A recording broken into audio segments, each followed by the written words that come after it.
नमस्कार दोस्तों। आज हम सुनेंगे भगवान कृष्ण की भक्त कर्माबाई की कहानी।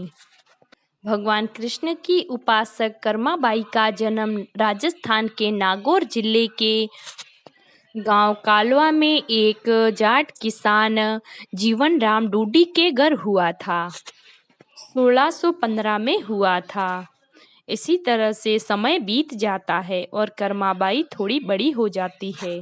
एक बार कर्माबाई के पिताजी कार्तिक नहाने के लिए पुष्कर जाना चाहते थे और उनकी पत्नी भी उनके साथ जा रही थी। फिर वो कर्मा को भी अपने साथ ले जाना चाहते थे, परंतु एक समस्या ये थी कि उनकी अनुपस्थिति में भगवान कृष्ण को रोज भोग कौन लगाएगा। फिर उन्होंने ये जिम्मेदारी कर्मा को सौंपी और उसके पिताजी बोले, बेटा कर्मा, मैं और तुम्हारी मम्मी और कार्तिक नहाने के लिए पुष्कर जा रहे हैं। तुम रोज सुबह जल्दी उठ के भगवान को भोग लगाना और फिर ही खाना खाना। कर्मा ने ये जिम्मेदारी स्वीकार की। इधर कर्मा के माता पिता तीर्थ यात्रा करने के लिए निकल गए। उधर कर्मा रात को सो गई और सुबह जल्दी उठ के नहा धोकर उसने बाजरी का खिचड़ा बनाया और फिर उसमें खूब सारा घी डालकर भगवान की पूजा करने के लिए भगवान की मूर्ति के आगे जा के बैठ गई। फिर कर्मा ने थाली ले जाकर भगवान के आगे रख दी और बोले, हे भगवान, आपको जब भूख लगे तब भोजन कर लेना। और फिर बोली कि मैं बाकी के काम निपटा लेती हूँ। और फिर वे बाकी के कामों में लग गई और फिर थोड़ी देर में आके देखा तो थाली वैसी की वैसी ही पड़ी थी जैसी कर्मा पहले रख के गई थी। बहुत समय बीत गया, फिर भी भगवान ने भोजन नहीं किया। तो कर्मा ने सोचा कि क्या पता खिचड़ी में घी कम होगा या फिर मीठा कम है, इसलिए वो उठ के गई और घी का डब्बा ले आई और खिचड़े में और घी डाल दिया और फिर बोली, हे भगवान, अब आप भोजन कर लीजिए। लेकिन भगवान ने फिर भी भोजन नहीं किया। फिर कर्मा वहीं बैठ गई और कहने लगी, हे प्रभु, माँ पिताजी पुष्कर नहाने के लिए गए हैं और आपको भोजन करवाने की जिम्मेदारी मेरे पर छोड़ के गए हैं, तो आप भोजन कर लीजिए ताकि आप भी भूखे ना रहे और आप भोजन करने के बाद मैं भी भोजन कर लूँगी ताकि मैं भी भूखी नहीं रहूँ। इस तरह से कहने के बाद भी भगवान ने भोजन नहीं किया और वो नहीं आए। फिर वो भगवान से बोली, माँ बाबा जब भोग लगाते हैं तब तो रोज आ जाते हो, आज आप मुझे भी भूखा रखोगे और खुद भी भूखा ही रहोगे। कर्मा का खिचड़ा जैसा था वैसा ही पड़ा रहा। कर्मा ने बहुत देर तक इंतजार किया और फिर बोली कि माँ बाबा को आने में कई दिन लग जाएंगे, आप जीम लो, नहीं तो मैं भी भूखी ही रह जाऊंगी। और इतना कहने के बाद फिर भी भगवान नहीं आए और बोली कि हे प्रभु, मुझे अच्छे अच्छे व्यंजन बनाने नहीं आते आपको और न ही मुझे ढंग से पूजा करनी आती है, आपको तो बस इसी खिचड़े से काम चलाना होगा। आप भी खा के पेट भर लीजिए, फिर मैं भी भोजन कर लूँ। दोपहर से शाम हो गई परंतु भगवान नहीं आए। फिर अंत में भगवान को कर्मा की सुननी ही पड़ी और फिर भगवान बोले, कर्मा, तूने पर्दा तो किया ही नहीं। फिर कर्मा फटाफट से खड़ी हुई और अपनी चुन्नी से मंदिर को आगे पर्दा कर दिया और फिर भगवान भोग लगाने लगे और कर्मा की थाली में से सारा खिचड़ा वो खा गए। फिर कर्मा बोली, प्रभु, इतनी सी बात थी तो पहले बता देते, पहले तो खुद भी भूखे रहे और मुझे भी भूखा रहना पड़ा। कई दिन बीत जाने के बाद कर्मा के माता पिता घर आए और घर आके कर्मा की माँ ने जब घड़ा देखा तो वो कहने लगी कि हम जब गए थे तब तो घड़ा गुड़ से भरा हुआ था, अब घड़ा पूरा खाली कैसे हो गया। फिर कर्मा की माँ ने कर्मा को बुलाया और पूछा कि बेटा, गुड़ कहाँ है।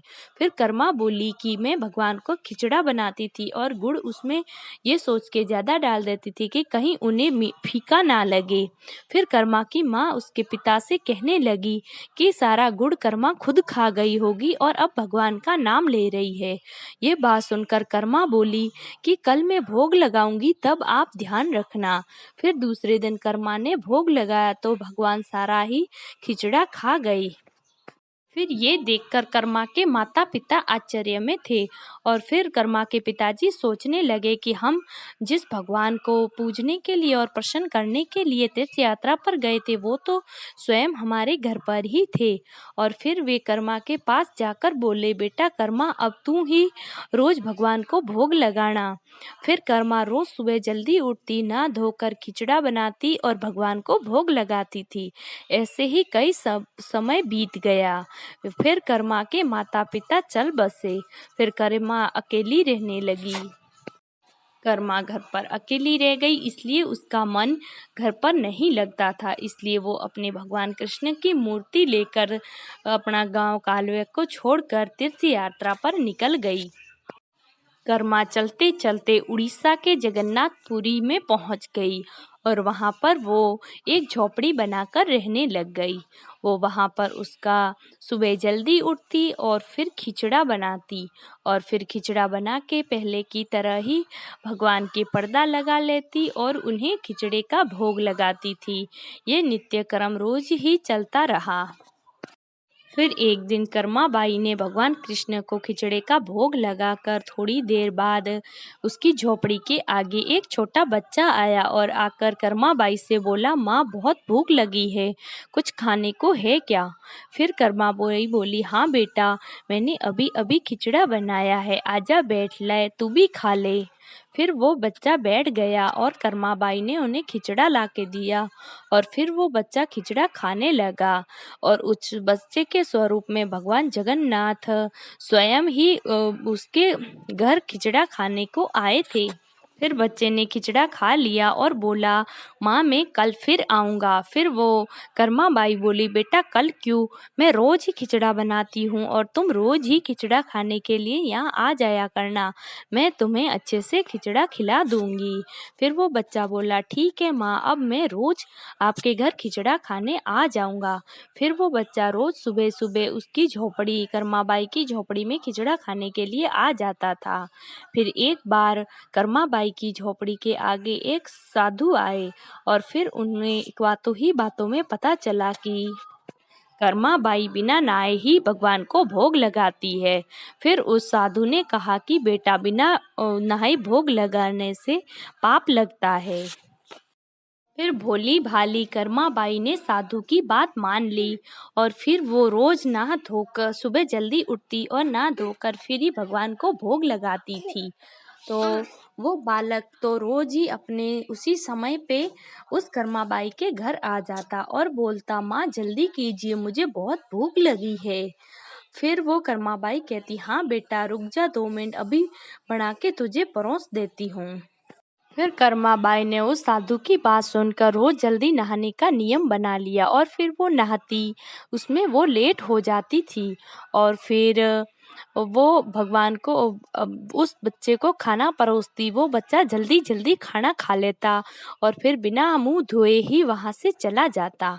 फिर ये उसका यही क्रम रोज जारी रहा। फिर एक दिन मंदिर में पुजारी जी ने देखा कि भगवान जगन्नाथ जी के मुंह पर बाजरे का खिचड़ा लगा हुआ है। फिर वो मन ही मन सोचने लगे कि भगवान के मुंह पर ये खिचड़ा कौन लगा के जाता है, यहाँ तो कोई भी भगवान को बाजरे के खिचड़े का भोग नहीं लगाता है। फिर ये देखकर वो मन ही मन सोचने लगा कि भगवान कहीं जाकर खिचड़ा खा के आते हैं। फिर उन्होंने विनती करके भगवान से पूछा, हे प्रभु, आप ये खिचड़ा कहाँ से खा के आते हो? फिर उस दिन रात को उस पंडित जी के सपने में भगवान जगन्नाथ जी आ जाते हैं और कहते हैं कि मेरी एक भक्त है कर्माबाई, वो यहीं जगन्नाथपुरी में रहती है और वो मुझे बाजरे का खिचड़ा खिलाती है और उनके हाथ का बाजरे का खिचड़ा बहुत ही स्वादिष्ट होता है, इसलिए मैं उनके घर खिचड़ा खाने जाती हूँ। और एक बार पता नहीं कोई संत उसके पास आया और उससे बोला कि नहाकर भोग लगाया करो, इसलिए वो नहाती है, फिर खिचड़ा बनाती है, उसमें उसके देरी हो जाती है और फिर मुझे फटाफट भोजन करके बिना मुंह धोए ही निकलना पड़ता है, क्योंकि इधर मेरे भक्त आ जाते हैं मंदिर में, इसलिए मेरा मुंह झूठा रह जाता है। फिर वो पुजारी जब सुबह उठा तो वो उस संत को ढूंढने लगा और फिर फिर जब उस पंडित को वो साधु मिल गए तो उन्होंने सारी बात उस साधु से बताई। फिर वो साधु कर्माबाई के पास गए और बोला कि तुम्हारे लिए कोई नियम कानून नहीं है, तुम जैसे पहले खिचड़ा बनाती थी वैसे ही खिचड़ा बनाओ और भगवान को भोग लगाओ। फिर कर्माबाई वैसे ही करने लग गई, जल्दी उठती और खिचड़ा बना के भगवान को भोग लगाती और वो बच्चा रोज नियम से वहाँ आ जाता और टाइम से खाना खा के हाथ मुंह धो के चला जाता था। ये क्रम चलता ही रहा। कुछ दिनों बाद फिर कई दिनों बाद कर्माबाई की मृत्यु हो गई और वो स्वर्गलोक पधार गई। फिर इधर जगन्नाथ जी के मंदिर में जगन्नाथ जी रोने लगे। ये देखकर सभी ऋषिगण, साधु और पंडित जी बोले, हे भगवान, आप क्यों रो रही हो? हमसे कोई गलती हो गई है क्या? फिर उस दिन रात को फिर से भगवान जगन्नाथ जी उस पंडित के स्वप्न में आए और बोला कि रोज मेरे को खिचड़ा खिलाने वाली मेरी माँ कर्माबाई आज इस दुनिया से चल बसी है। अब मुझे उनके जैसा खिचड़ा कौन बना के खिलाएगा?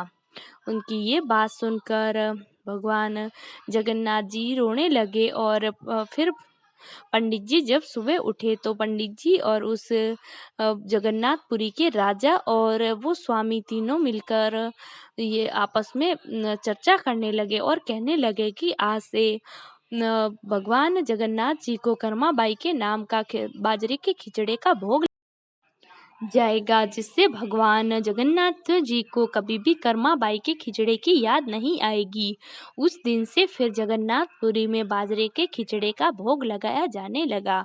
तो दोस्तों, ये थी भगवान कृष्ण के परम भक्त कर्माबाई की कहानी। तो आप लोगों को कैसी लगी? कमेंट बॉक्स में भगवान कृष्ण की जय अवश्य लिख दीजिएगा और वीडियो पसंद आए तो लाइक, शेयर और सब्सक्राइब कर दीजिएगा। कल फिर हम आपके लिए एक नई वीडियो लेकर आएंगे। धन्यवाद।